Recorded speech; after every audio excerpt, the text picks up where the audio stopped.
Hey everyone, and welcome to another week here at Just Gay Stuff Podcast. My name is Jess. And I'm Lauren. And we hope that you are having an absolutely fabulous Wednesday. If you're listening on Joy or if you're streaming on the day this comes out, it is a Wednesday for you. Yes. We hope it is a fabulous day in general. If you're not listening on a Wednesday, we hope it's a great day that ends in Y. I see what you did there. I'm trying to be general because, you know, I never know when people are going to listen. I just thought you were trying to be funny. No, I'm never trying to be funny. Just naturally an idiot.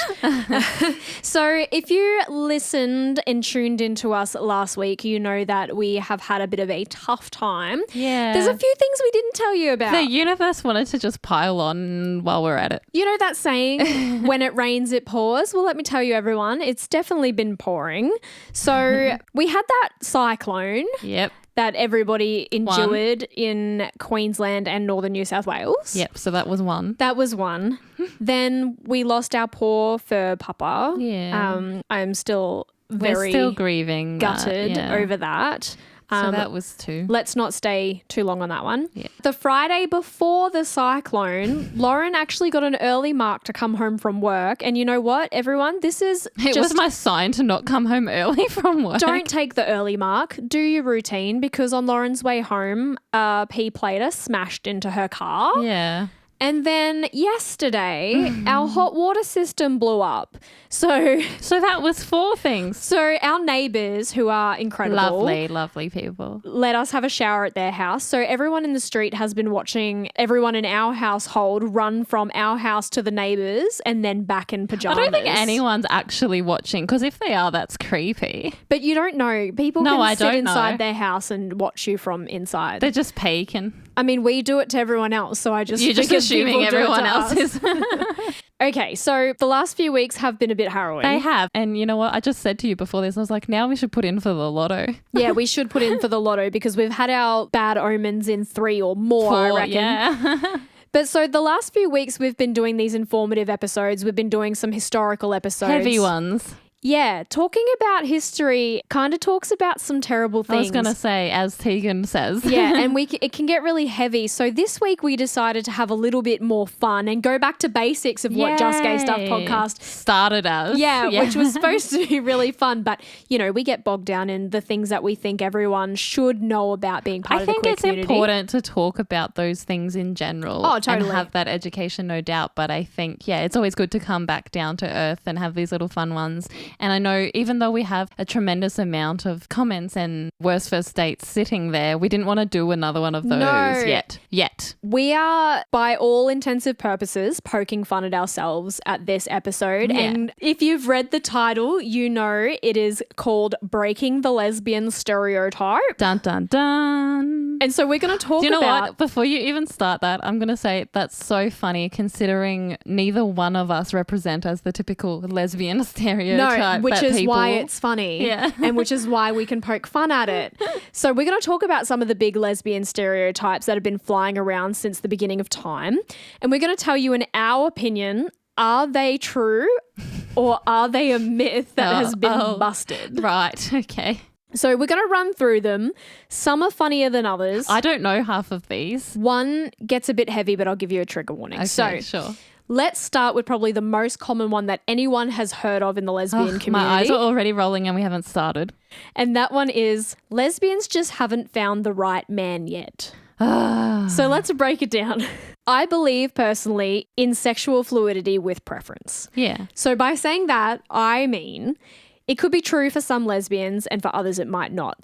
Totally. You might not have found the right man yet, but you also might not be looking for him. Yeah. You could live your whole life being attracted to women and then meet a man or a person in general who completely changes your view on your own sexuality. That can happen. In saying that, I don't believe it's true for the majority. No. I know that I had that, especially before you and I met and when I had broken up with my ex-partner. Not that I was looking for men, but you always get those couples that are like, oh, you're looking for a third or you're looking for this. Or even before us, even before my ex, when I was newly out as bisexual. First of all, my thought did unfortunately go to there and go, oh, maybe I haven't found the right man yet. But that was a different thing than just stereotyping myself. But then, there would be like men on the dating apps being like, oh, yeah, you just haven't found the You right haven't man. had my dick yet. Yeah, you haven't found the right man yet. I hate that. Yuck. I believe that some people just don't have a romantic connection or a sexual connection with the opposite sex. I believe I'm one of those people. I tried to fit in with what I grew up to believe society wanted from me, and it just didn't fit. Like, something was always missing. I've said this before. I really found zero connection in a partner of the opposite sex, even though I feel like I tried. And it was my early 20s. Yeah. You know, you do go through further development in years, but when I did have my first relationship with a same-sex partner, we've talked about before, light bulbs, like my head exploded, you know. Yeah. Would I ever rule out a romantic or a sexual connection with a man? Yes, because you are currently taken in a very happy and healthy relationship. Yes. But in general, like that question, I would say, no, I wouldn't rule it out. I don't like to think I would rule out anything, but at the same time, I feel like I'm also, as Lauren said, very happily taken with her, but I am also very self-aware and comfortable with where I sit sexually. Yeah, I think I'm the same too. I don't know. I came out, obviously, as people who have listened to this podcast from the beginning know that I came out later in life. But I think for me, I don't think I ever truly had that full attraction to men, but I had that same societal pressure as you. It is societal pressure. Yeah, to be like, oh, that's just what you do. You grow up and you date boys and that's it, because there's no other way. Mm-hmm. But just kidding, there is always another way. There's always another way. So is it true or is it false? What, that you just haven't had the right man yet? It's false. Oh, it's false. False. We should have made like little signs, little paddle signs. We should have, but we're not that people advanced. can really see. Okay, so the next one is all lesbians hate men. Lauren, do you hate men? No. I don't really hate anyone. I don't hate men. Some of our best friends are men. Gay men. Gay men, yeah. They're not but the they're same. still men. No, I know they're not the same. No, well, oh, actually, the person I was thinking of doesn't matter because they still could be fluid. Look, I don't really hate anyone. I dislike a lot of people, if I'm honest. Do I dislike men more than I dislike others? No, I think it's 50-50, not in general. I think I dislike the men that I'm supposed to dislike, like that everyone else dislikes, like DT from America. Yeah, I don't think you can say that lesbians hate all men because it's not always an all men situation. What if someone has a brother or a father or something Exactly. that's a man and they just happen to be a lesbian? What if your best friend is a cisgender male that... So literally, like, the easy answer is no. It's No. untrue. I think it's an easy assumption for people to make that women who like other women are opposed to all things male. But that's usually what comes from like cis men whose egos are hurt that women can suddenly do things on their own with other women without them. Yeah. I don't think that stereotype comes from lesbians ourselves. I think it comes from... I say that's so funny, but at work today I literally was like, ugh, hate men. But you don't really. We just joke about it. I don't really. And I was only joking about it because, as you said, it was in response to listening to conversations that are pathetic because they're not inclusive. Yeah. And they're just very like you said, hating the people like we should hate, like DT. Yeah. We would all say those his name, people. but I think everyone gets it when we say his initials because I don't want to get sued or anything. An orange duck. Yeah. Look, so can we be salty about what certain men in our circles have done? Absolutely. Yes. But I'm no more salty about the men than I am other people that have done me wrong. I was going to say, if I'm hating everyone. No, I'm just kidding. I'm just kidding. Yeah. So I dislike a lot of people. Do I dislike men more than I dislike the other people? No. Not at all. It's a true 50-50 for me. I agree with you. I think it's a 50-50. We can love or care for or be kind to other people no matter their gender, no matter what. It's only when they've crossed that boundary or they've done something to you that then suddenly you're like, well, look, stuff you. A lot of these things are blanket statements and we know that blanket statements don't fit. No, of course not. Now, this next one deserves a trigger warning for sexual assault, I'm afraid. So if you do need to skip forward, probably skip 5 minutes ahead. Or if you're listening on Joy, maybe just mute us for about 5 minutes. Yeah. So this next one is lesbians are lesbian because they were molested by men or experienced some sort of sexual assault, and that's why they're only sexually involved with women. Now, I think we're all going to emote the same reactions to most of these, but this one being a bit more serious, I do have a few facts.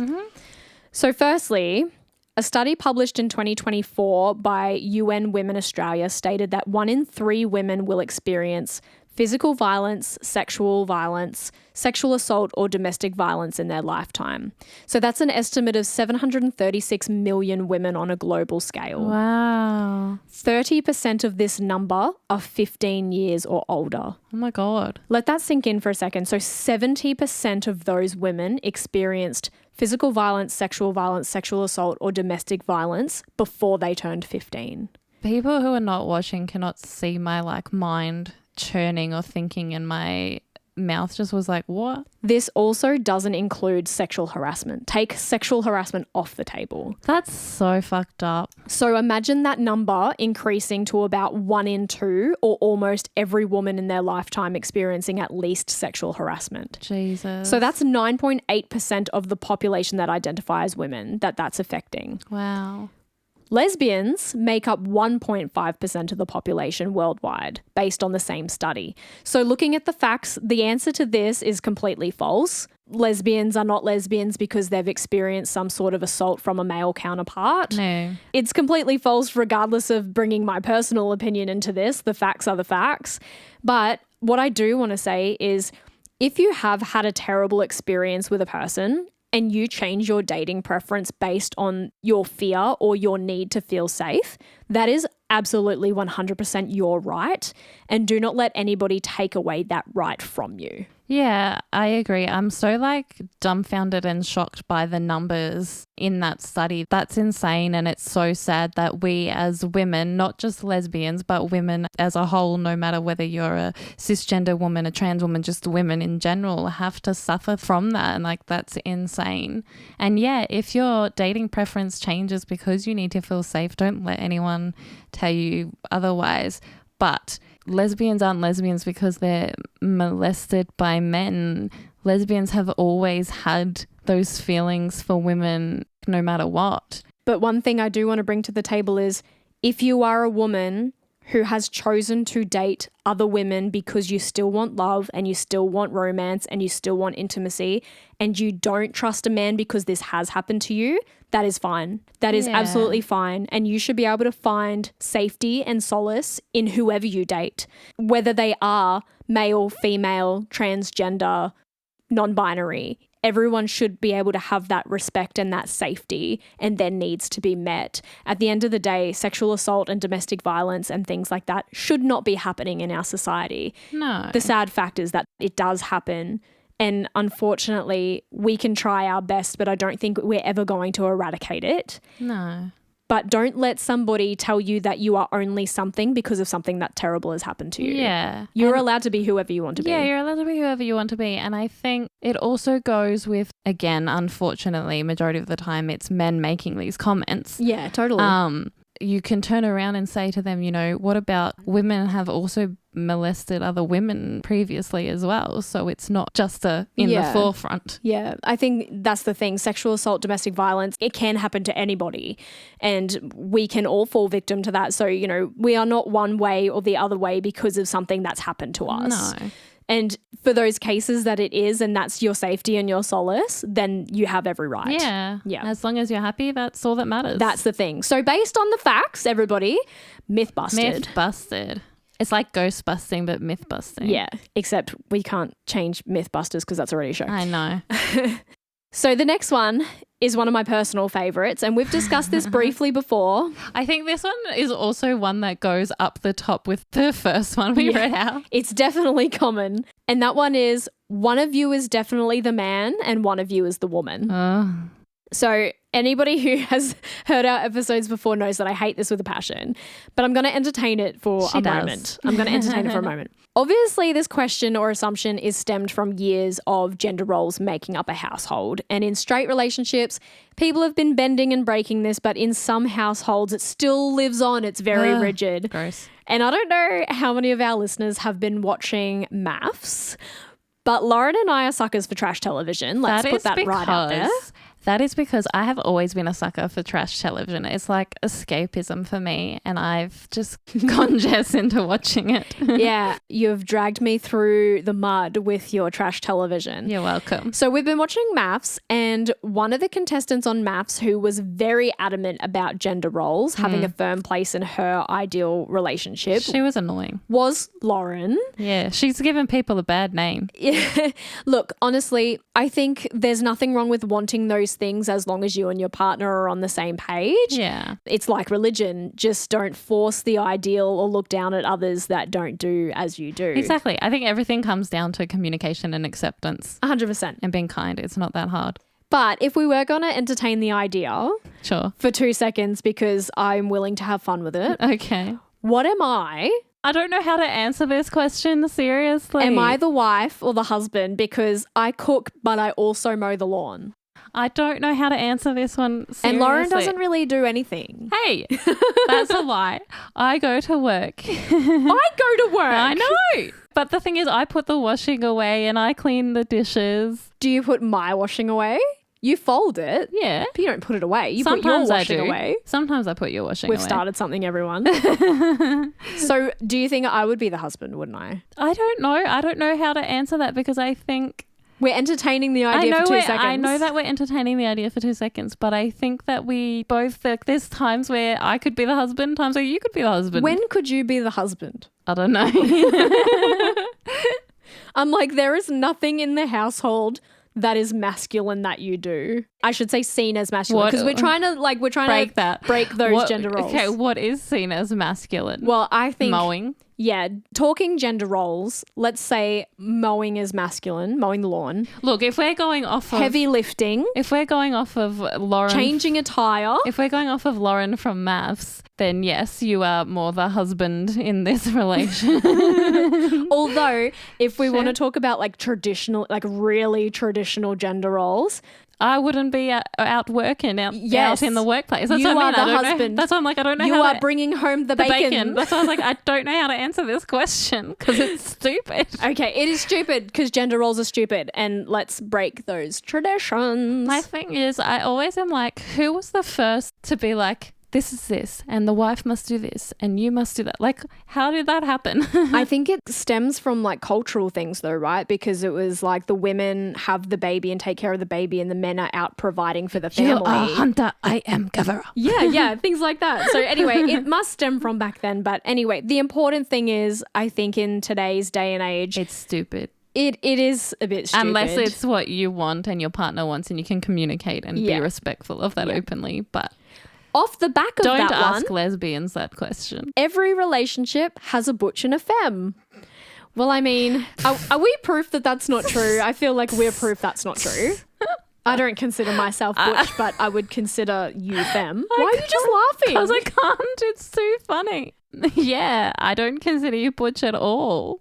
I definitely would consider me femme. I would consider me... But I've always identified as femme. We've talked about it before. I think I'm STEM. Yeah, STEM. It's what we feel comfortable in. It's not necessarily a femme or a butch or STEM or whatever. Oh, yeah. When I leave the house, I look completely different to when I'm walking around in the house. Homeless. No, I'm kidding. No, I am in a home, so I am not homeless. But... yeah, I wear like the daggiest shorts, daggiest shirt. We're wearing pajamas on this podcast right now. Yeah, we are. And we already showered at the neighbour's house. Yeah. So. Look, I think this one is definitely false. Yes. I think also Case in point. I think also sometimes people like to see what they want to see. So even if they see a couple that are two femme girls together, their mind is going to make one out to be more butch than the other. Well, I think because you present sometimes more masculine in ways, it's hard because even the way that you dress isn't super masculine, but some of the things are more masculine to say what I would wear. Well, I think it comes back down to those things that are just magically gendered in our society. That's what I mean. Yeah. So, you know, we might go out somewhere and we're both wearing makeup, we both have our hair out, but you might be wearing a dress and I'm wearing pants. That automatically makes me the boy, you know? And I feel like in society, when we see two femme girls together, which is what I was going to say before, is that we look at that and we make one out to be more butch than the other because we have to cover that section. Why? Because Why? there's this need that like one must take up the male part of the relationship. No, they don't. We do different roles that are whichever gender we want. Or non-gender, gender fluid, whatever. Also, side note, I know this has, well, it kind of does, only because we were talking about clothes. When we were at the shops the other day looking for a birthday present for our friend and we saw that guy in a dress and he just looked so beautiful. He looked like Sam Smith actually, and I was like, is that Sam Smith? I was like, yes, queen, honestly, pop off, because like... I was like, Sam Smith, what are you doing in JB Hi-Fi? Like just living your authentic self in a Westfield. Go on. Yeah, I definitely love seeing that. I think it's really... empowering. It is, and it's good for people to see that. You know, all these people like, don't push it on my kids. Mate, that person is not pushing it on your kids. They're just living their life, so fuck off. Yeah, fuck off. Now, we're getting into the interesting section. Intimate. Lesbian sex is not real sex because there isn't a penis involved. I have a lot to say. Go on. Intimacy and sex is so much more than just a man and a woman having basic intercourse. And honestly, if you think anything different, I feel sorry for your sex life. And your wife. Here's my sex ed lesson that nobody asked for and that I am in no way, shape or form qualified to teach, but I believe should have been taught in school. Sex and intimacy actually requires no penetration whatsoever. And factually, while we're here talking about all the facts... Wait, you're getting serious on the sex education. I am. I looked up all these stats. Look. Women are more likely to reach orgasm via stimulation to the clitoris rather than vaginal penetration. So That's true. What I do think is more important is that sex, intimacy and intercourse should be spoken about a lot more openly, especially in your relationship. Yes. Sex, like a lot of other things, is not one size fits all. And if you want to have a happy sexual relationship with your partner, communicating what feels good is honestly the key. And I feel like a lot of relationships break down due to that lack of communication. Yeah, I agree. I think it's the lack of communication where people struggle with intimacy. And I guess, unfortunately, that's why you find it's a lot of heterosexual relationships that struggle with this, and why a lot of cis men, again, not all men, probably are making these comments. Because, again, it's pride and ego being hurt and not understanding. But as you mentioned just now, yeah, a lot of women have more stimulation from their clitoris than vaginal penetration. And also, we can have penises involved. They're just colourful. Yeah. They're purple. That's a bit further on. Oh. On the back of this myth is also a myth that all lesbians are good at oral sex. That is false. Yeah. As much as I think we'd like to joke about it, we as a lesbian community are not born with an extra set of skills that straight men don't have. But I think this is a general thought process. It might just be that some people are just more attentive to the needs of their partner. And maybe women are more open about expressing their sexual needs in a lesbian relationship rather than a straight relationship, because sometimes our male counterparts can feel emasculated by having these conversations. Kind of what you were just saying. Yeah. But the purpose is not to emasculate you or make you feel bad. It's honestly like... I think it's to have a better sex life. It's pleasurable for both. If your partner is feeling more satisfied sexually, then you in return are going to feel more satisfied sexually. Totally. It is 100% to empower you and give you confidence that what you're doing is satisfying to your partner. Literally. I don't think anyone, gay, straight, lesbian, bi, trans, non-binary, if you are having a sexual intimate relationship with somebody, I don't think any of us want to hear that we aren't satisfying in bed. Look, it's an ego thing. And I know for me, and this is me being very raw and real on this podcast, coming out late, I didn't know what it was like to sleep with a woman or be with a woman. So it was very hard for me to learn how to pleasure. And again, it comes down to communication with that person and with that partner, and for them to give you a lot of encouragement and support. And it's kind of like just having that communication to teach you. No, definitely. I totally agree. And we're going to stay on the sex train for this next one, which you kind of mentioned before. Yeah. This one is kind of weird because there's polarizing options. Right. So one stereotype is lesbians use dildos to replace a man sexually. And the completely polarizing opposite stereotype is lesbians don't use dildos because they hate penises. We don't hate penises. So there's the two myths. we don't have this sexual attraction. Well, I can't speak for we. I am one person. Yeah, so just speak for you. I personally have been there, done that, and I don't have the same sexual attraction to the person behind the penis as I would to a woman and a dildo. I didn't know how I was explaining. How I was explaining that. I was going to say a woman with a penis, but that's not it. Here's my thought process. I think that the bottom line is intimacy with consent has no limits. Yeah. Try everything. If you like something, you like it. And if you don't, you don't. I don't think it's fair to say that certain people all do or all don't do one thing just because of their sexuality. Yeah. Here are the facts I was talking about. In case anyone is wondering if lesbians are in fact having better sex than straight women. I mean, yes. In a survey by National Health and Social Life, it came back that women in lesbian relationships have 4 times the amount of orgasms on average than women in straight relationships. 39% of these lesbians say that their intimacy lasts for more than an hour. Yeah. And like I said before, women are more likely to reach orgasm via oral sex than with penetration. Well, I didn't say oral sex before, but they are more stimulated via oral clitoral sex rather than vaginally. Penetration. Yeah, I agree, and I'm not surprised by those statistics. Well, I think, again, it's like what we said, everything comes back to communication. Totally. And intimacy, and I think that's where a lot of people in heterosexual relationships are missing out. They're missing out on the before penetration, foreplay and intimacy side of things that way, so that, they're not having the orgasms because they're not getting stimulated properly. I think definitely communication with your partner is the key. And I think it's also safe to say that if you are in touch with your own body and you know what makes you feel good, when you're feeling someone else who has the same parts as you, it's going to be easier for you to navigate their body rather than someone who has parts opposite to you or someone else, because that's a foreign language to you, right? So it's all about communication. So just tell your partner what feels good, and hopefully they care and respect you enough to step up to the plate and listen. And I agree with you. I think you can't know what you like sexually without you knowing and exploring yourself. Yeah. And then in return, that is a great way for you to be able to communicate with your partner what you like and how you like something to have a more fulfilling sexual life. And I think if you are still struggling, then sometimes it's okay to just know that you are not sexually compatible with that person, because I think that happens a lot too. Oh, yeah, 100%. I think that has happened to me. And I think now, looking back on it, it would have been the fact that I was gay.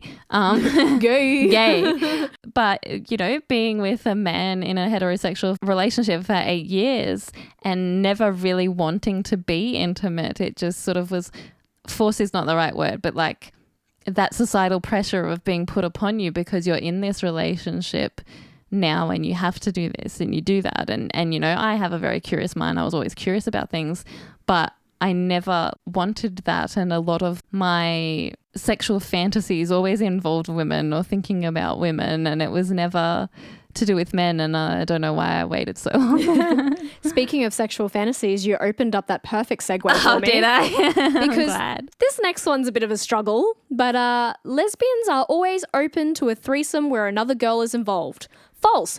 I'm open to them if only girls are involved. So there you go. No, we'll see. We spoke about this one time, and this was only after Fletcher.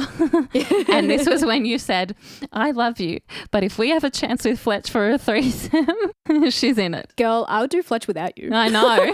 Trust me, I know. I'm coming too. Pun intended. Pun intended. This is false. I am a very jealous person when it comes, I can't say very jealous. I'm not a very jealous person when it comes to my partner. I'm quite in this healthy relationship, quite secure. However, I feel like I would get jealous seeing you with another person being intimate that way. Yeah, I don't have a polyamorous mindset. No. So I am not open to sharing my partner. No, neither. I'm not open to having threesomes, especially where there's a man involved. No, definitely not. Everyone is open to their own thing.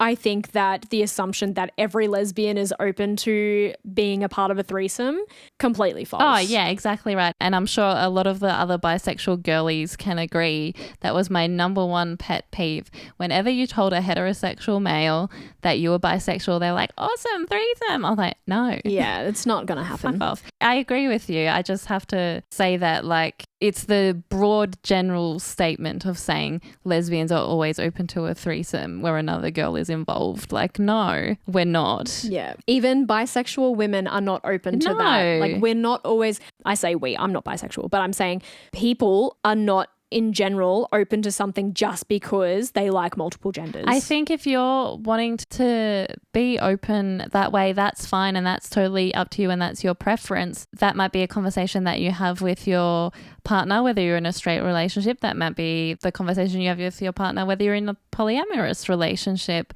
But I think to just cover that statement, both of us who are in this relationship who identify as gay or lesbians under that umbrella definitely do not want that. Yeah.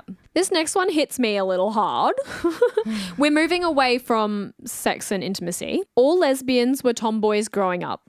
That is true for me, but not for everyone. Yeah, I was going to say Lauren was not. I was not. I definitely was not. And you've seen photos to prove that.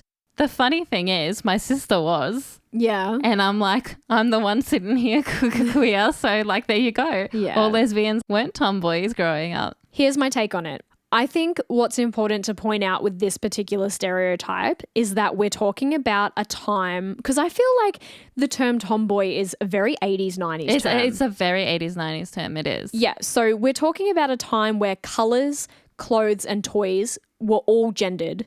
And you're literally very gendered. And you're literally looking at a child and picking apart their hobbies and their appearance going, that girl looks like a boy. Oh, she must be gay when she grows up. Because you and your best friend both grew up tomboys. Yeah, we were both tomboys. And growing up is a journey and self-discovery is a journey. Yeah. Just because you like something for a particular time doesn't mean you're going to like it for life. Yeah, exactly. We grow and we change. And I think the tomboy thing is super outdated. Yeah. I know a lot of queer women who weren't tomboys growing up, Lauren being one of them. Hello. And I know a lot of queer women who were tomboys growing up. I think the other thing that's come to light is a lot of people are saying now that there's all this heaviness on our trans community is that girls who are identifying as tomboys growing up now are going to be trans later in life. That's not necessarily true either. That is not necessarily true. You are literally pushing these stereotypes on kids. And I think it doesn't come from within our community. I was going to say, isn't it funny? That's the irony that the people who are hating or making those comments come from outside the community. And don't you think it's funny? Like most of these stereotypes don't come from within the community. Yeah, exactly. Because we know ourselves, right? It's like these blanket statements come from everyone else. Yeah. All right. The next one ties in with the last one. Okay. All lesbians played sport growing up or love sport now. I mean, you are, but I did not. I was like, again, this is really true for me, but not for Lauren. No, I have no desire to play sport as a child, no desire to play sport now as an adult, and I am the clumsiest person on this planet. I don't know if it's on the planet. Well, in this household. Like, I've seen you carry plates from the table to the sink without dropping them lately. Lately. That's because I had a surgery on my head. It helped. Yeah, that statement is false as false can be. To use the word box, you can't just put lesbians in a box unless they choose to be at that box. I think the statement's pretty funny because I think sports, or the majority of sports, aren't gendered at all. No. And as a kid, you would usually just play mixed sport. Like everyone was just in the same team, boys, girls, whatever. But somehow as you get older, you realize a lot, not all, but a lot of the lesbians you know either played soccer or softball as a kid. That's true. There are other sports, but I feel like these are the two that really stand out to me. And maybe it's because that's what I played. Which is also funny in saying that because you are currently playing soccer. But surprisingly, again, from our research and from our knowledge, you and your best friend are the only queer ones in the team. In a team of 13, and we're just the two gabies. And if we go back to the one before that, someone who I would have assumed to be queer because of their tomboy appearance, and I can't assume. You can't assume. Is married with kids. I know, and stuff. Anomaly. It's crazy. Like married to a man with kids. Yeah, sorry, Lauren I should have means. specified that. But like I said to Lauren, that doesn't mean that she's not bisexual or pansexual or demisexual. Or fluid. We don't know their situation. That she's married to a man with kids. And stereotypically, if we're going to talk about stereotypes, did not look like she'd be married to a man with kids. Yeah. I also think, again, this statement, you can't put everyone under that lesbians played sport, because think about all the lesbians throughout history, as we just did our history episode.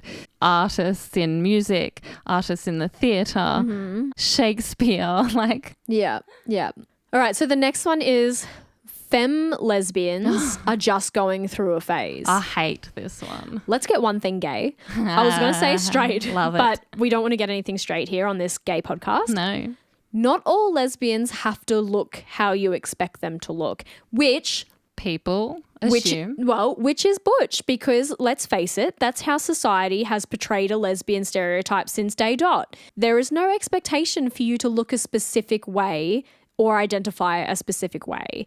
And I know in the past, in other conversations we've had with a few of our guests who have talked about coming out as a lesbian in the 80s and 90s, that there was this caliber you had to meet to be a lesbian in society, but there isn't now. So we need to really stop putting that phase onto people. I hate this one so much, and not just as a femme lesbian, but I hate it because I feel like even with that phase or that stigma or that you don't label, look like a lesbian. Yeah, it's you don't look like a lesbian. And then I've seen so many people's TikToks where they're femme lesbians, and it's like, oh, sorry, let me just get my gay.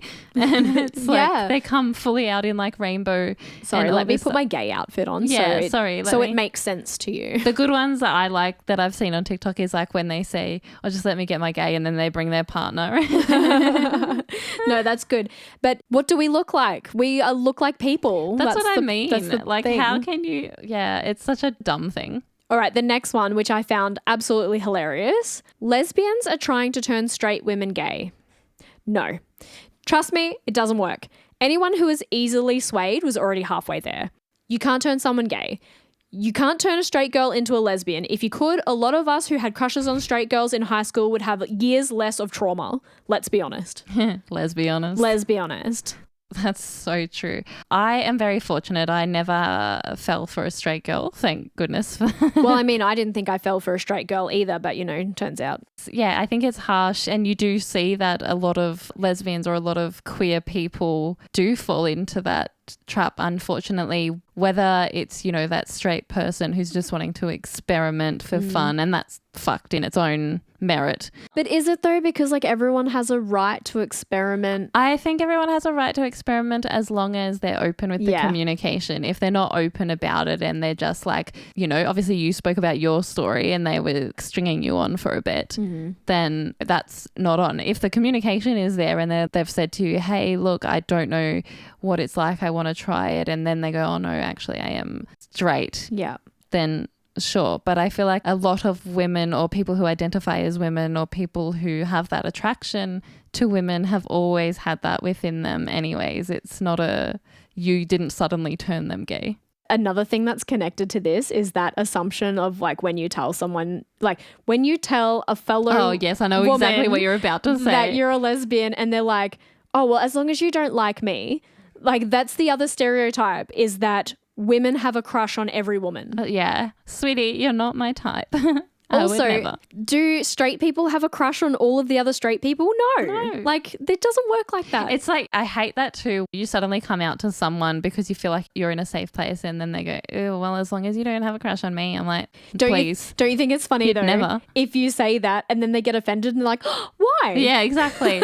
I think the other Girl, what do you want? Do you want me to Actually- like you or you don't? Actually, speaking of stereotypes, which I know you haven't said yet, and maybe you will in the end, I'm not sure, was one that we were talking about recently where gays just automatically all know each other. Oh, I didn't put that in No, here. I I didn't know. put that in here. Where a friend of ours said to you, like, oh, this person's a lesbian. Oh, Do she's you a know lesbian. this Do you one? know her? You're like, no. We don't all come from Lesbos, just so you know. And that island is probably a lot bigger than you think it is. Yeah. So TM. bottom line of this one, False. lesbians trying to turn straight women gay? No. No. The same way you can't convert a homosexual, so everyone needs to stop trying. Yeah.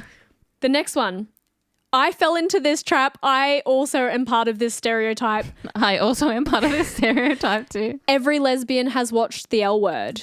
Not every lesbian. I admit that I think this stereotype comes from the lesbians because I thought this. I just assumed that every lesbian I meet has seen The L Word and hates Jenny.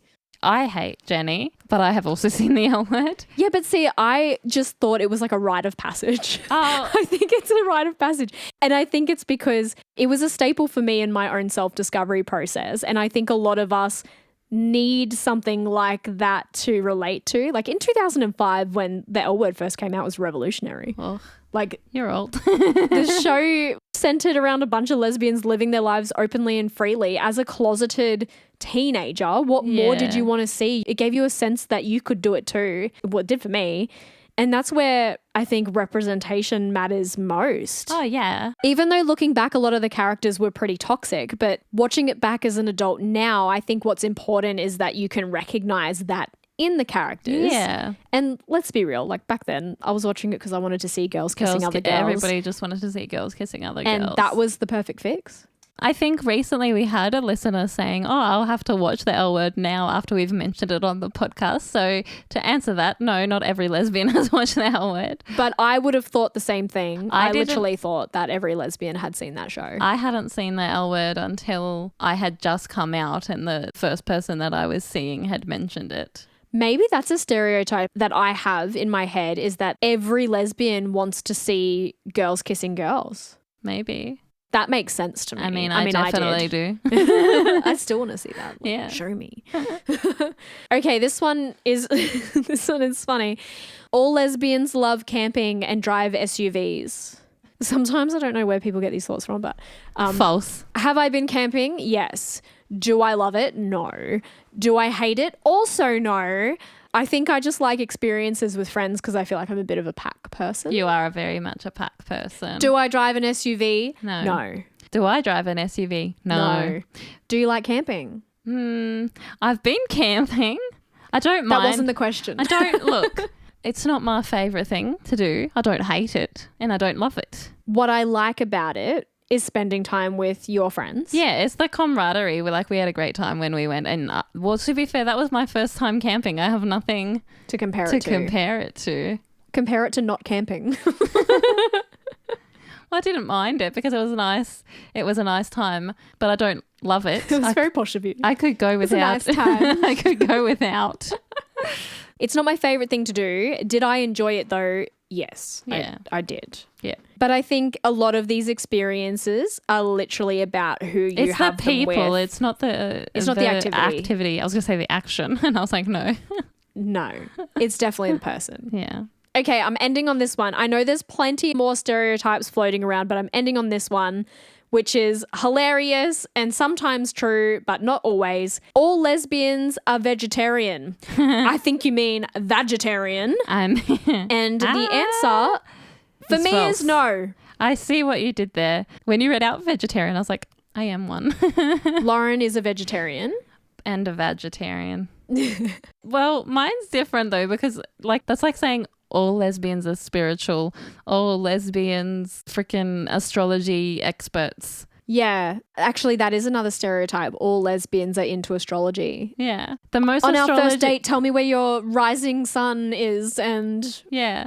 if we are compatible. And nothing against that if that's you. I tell you. that's me and Lauren. We fully did that I on the tell first you date. stuff all the time, but I don't think you can put all lesbians in one bracket. No, definitely not. I think at the end of the day, this episode speaks for itself that a lot of these statements are blanket statements. So funny. To end this episode off, I think it's important to acknowledge that we have stereotypes for a reason. They are a grain of truth in a rice field of the real world. Damn, that was deep. Sometimes they can help us, and sometimes, like today, they make us laugh and they make us pull apart the reasons why we have them, why we've come to certain conclusions. But I think what is also important to say is don't let stereotypes define you or keep you in a box. We are not blanket statements and one size does not fit all. We are human and we are uniquely us. Oh, that's beautiful. And that's so true. And yeah, this was the episode in recording that we definitely needed after these last few weeks because it's just so funny. And if you guys have any of your own stereotypes that you think are ridiculous or that we haven't missed, please write into us. There were plenty more, but you know, we have to keep this episode down for joy. So, and we try and keep this for an average drive length. So, you know, we could be here for hours talking about stereotypes. And I would also love to talk about some of the stereotypes that straight couples face. Maybe that'll be the next episode. Maybe we could literally do a whole entire other episode on lesbian stereotypes because there's so many. Yeah, I just think as well, if our listeners or our audience on social media have any that maybe they've experienced themselves. Yeah, totally. To write into us. Write into us with your stories. You know where to go. justgaystuffpodcast@gmail.com. You know we love to hear from you. Send comments on Facebook, Instagram or TikTok. We've been quite active on there recently. We love discussion. We love topics. If you've got anything for us, throw it our way. And of course, until next week, you better remember to stay gay, motherfuckers. I'm talking about, you're talking about, we're talking about just gay stuff. Thanks for joining us on another episode of Just Gay Stuff. Make sure to follow us at Just Gay Stuff Podcast on all your socials and write to us with your stories at justgaystuffpodcast@gmail.com.